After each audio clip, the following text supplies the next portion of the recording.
Quais são as últimas notícias? Nós vivemos dias pós-Páscoa, quando no domingo nós celebramos a ressurreição de Cristo e a vitória da vida sobre a morte, e com ele o penhor, a certeza, a garantia da nossa ressurreição para a vida eterna. Mas há alguns episódios nessa continuidade da caminhada da vida expressa em Cristo através da Páscoa, e neste tempo de celebrarmos esta vitória que eu gostaria de compartilhar com você. Quais são as últimas notícias? Temos sido bombardeados com tantas notícias sobre a situação e o momento que nós passamos e vivemos. Quais são as últimas notícias? Eu creio que aqueles seguidores de Jesus, os seus discípulos, à época da Páscoa, aquele grupo que sai com ele da Galileia, envolvidos com aquela proposta de vida, de transformação de vida, através do ensino e da pregação de Jesus, tem muito a nos ensinar. O Evangelho de Lucas, na Bíblia Sagrada, no capítulo 24, a partir dos versículos 13 a 35, narra um episódio muito especial, eu diria único. E de todos os encontros onde a Bíblia registra a aparição de Jesus e a manifestação visível de Cristo depois da ressurreição, esse tem um significado especial. Depois do domingo da ressurreição, naquele mesmo domingo, há dois discípulos que, afastando-se da ordem de Jesus para que eles permanecessem em Jerusalém, foram em direção a uma aldeia chamada Emaús, que ficava algo em torno de 12 quilômetros distantes de Jerusalém.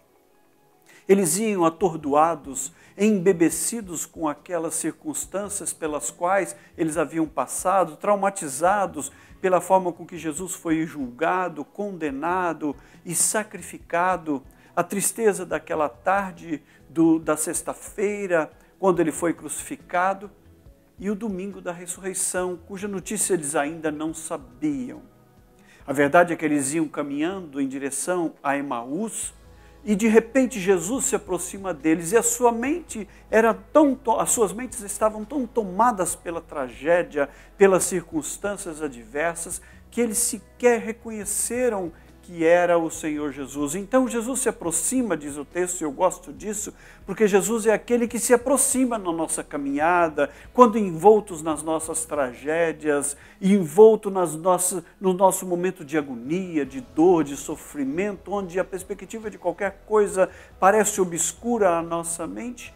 Jesus se aproxima e caminha com eles e passa a dialogar com eles, perguntando-lhe: quais são as últimas notícias? Eles até se irritam. Como você não sabe o que aconteceu em Jerusalém? Você não sabe o que se passou nestes últimos dias em Jerusalém? E ele continua insistindo.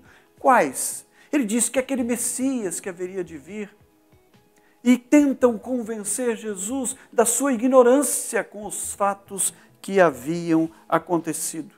Eu penso que este episódio tem muito a ver comigo e com você diante de circunstâncias como as que nós vivemos. A tendência humana é fazer da tragédia sempre a última e a mais importante de todas as notícias. Somos absorvidos por más notícias.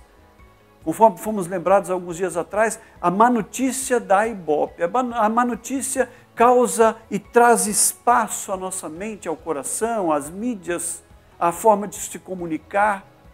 A tragédia ocupa um espaço na nossa mente e no coração. Isso não é diferente com aqueles discípulos. Por isso, eu penso que nós, neste momento, poderíamos salientar sobre aquilo que eu chamaria da síndrome de Emaús. Gente absorvida pela desgraça, pela tragédia, como nós estamos vivendo nesse tempo. E as consequências disso é que, talvez em meio à tragédia, eu e você podemos pensar que Deus não está presente em tudo isso, ou não foi Deus o suficiente para evitar essas nossas tragédias.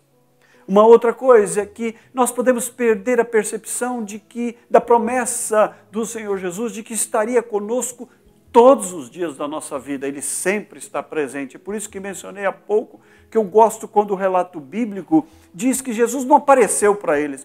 Jesus se aproximou deles e caminhava com eles. Perceba Cristo ao seu lado, caminhando com você, mesmo em meio a todas essas dificuldades pelas quais você está passando, mesmo em meio a tudo isso que o mundo está passando. E saber disso enche a nossa vida de uma perspectiva que nós precisamos para existir, porque senão vamos perder a condição de ver o futuro. Por isso eu quero dizer para você, atente para isso, ouça, a coisa mais difícil para qualquer um de nós é caminhar sem ter esperança.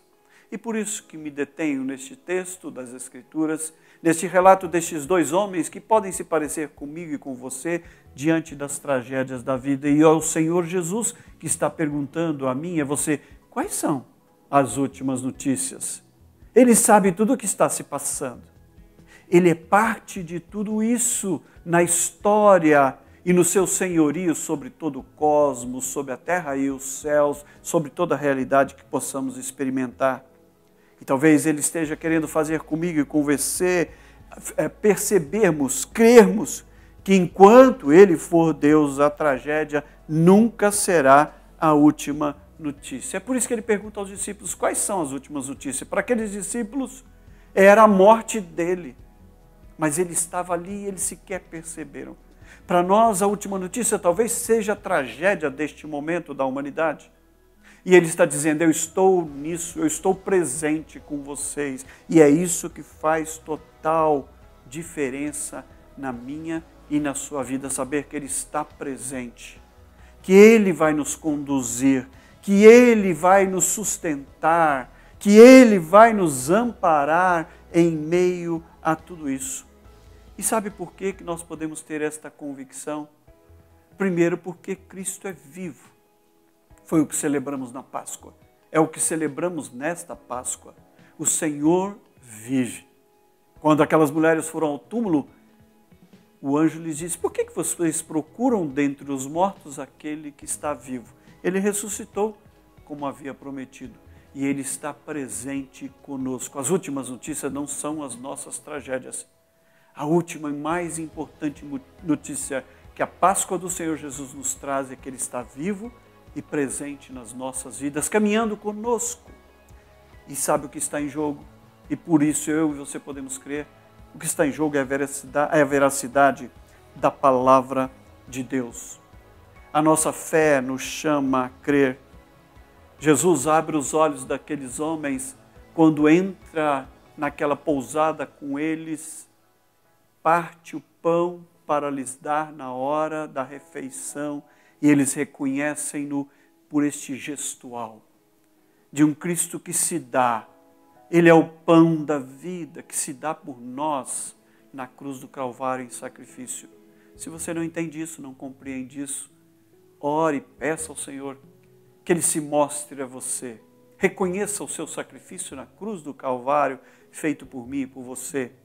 E você vai ter esta nova vida e essa percepção não só do seu presente, mas como também do futuro, que está nas mãos dEle, pelo qual nós temos vida e vida em abundância.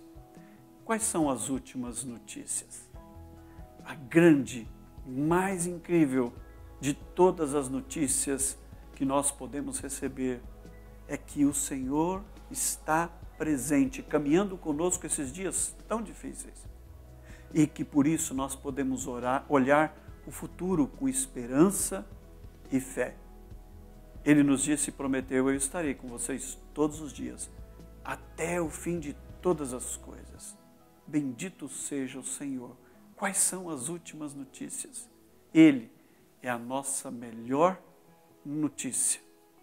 Eu vim, disse ele, para que vocês tenham vida e a tenham em abundância. Esta é a mensagem da Páscoa do Senhor. Ele está vivo, caminha conosco, Ele é a nossa vida. Ele nos disse, eu sou o caminho na nossa caminhada.